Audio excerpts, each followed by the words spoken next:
In Hindu mythology, these three were called demons. Asuras. The enemy. But read what they actually did, and tell me who the real villains are. One was the greatest scholar alive. One was the most generous king in history. One was abandoned at birth and punished for trying to learn. They were called demons not because of what they did, but because of what they threatened. This is their diagnosis. Case 1. Ravana. 10 heads. Each one mastered a different Veda, a different form of knowledge. He was the greatest devotee of Shiva. He composed the Shiva Tandava Statram, a hymn so beautiful that Shiva himself wept hearing it. He was a Brahmin by birth, a scholar, a musician. His kingdom, Lanka, was made of gold. His people were prosperous. He was, by every measure, one of the most accomplished beings in mythology. And all of it was erased because of one act. He desired Sita. He took her against her will. That was wrong. But here's what psychology calls the fundamental attribution error. When we reduce a complex person to a single act. When we take someone with 10 lifetimes of knowledge and devotion, and say, this is all you are. Your worst moment. Ravana wasn't a demon because he was born one. He was called a demon because it was easier than admitting that a devoted, brilliant scholar could also be capable of terrible things. And that's a truth we still can't sit with. 10 heads of knowledge. Erased by one act of desire.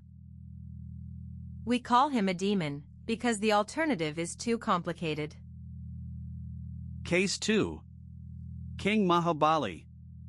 An Asura king whose only crime was governing too well. Under his rule, there was no poverty, no inequality, no injustice. His subjects loved him so completely that the gods noticed. And when the gods notice a mortal being loved too much, they don't celebrate. They eliminate.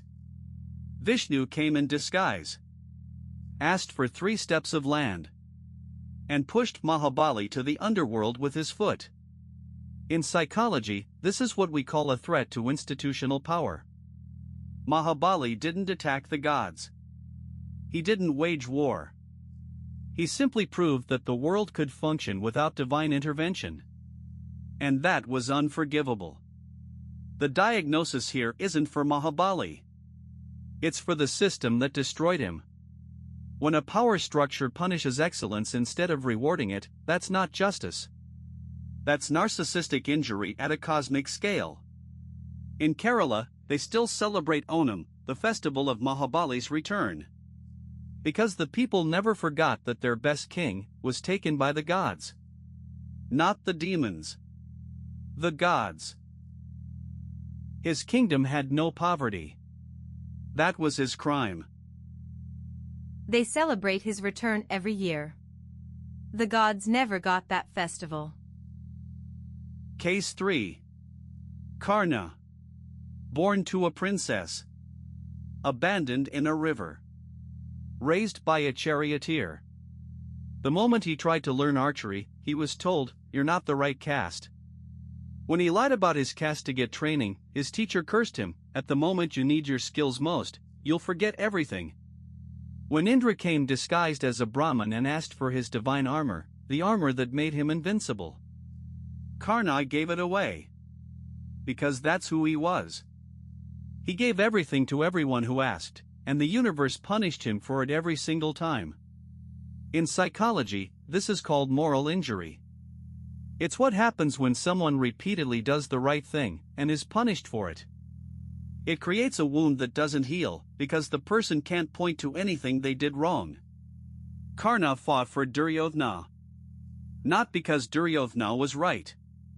Because Duryodhana was the only person who ever looked at Karna and saw a king instead of a charioteer's son.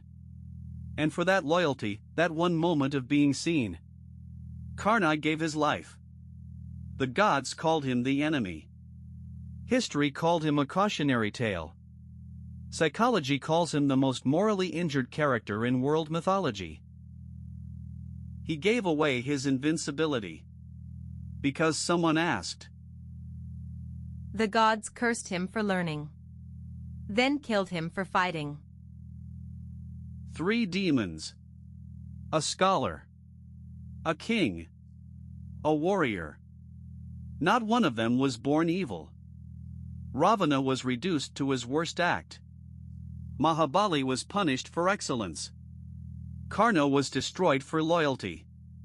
And all 3 were called the enemy by the same gods who victimized them. This is the pattern that psychology recognizes and mythology preserves. The villain is rarely the person with the least power. The villain is the person the story needs to justify. Drop your number in the comments. 1 for Ravana. 2 for Mahabali. 3 for Karna. Which one deserved better? Saturday.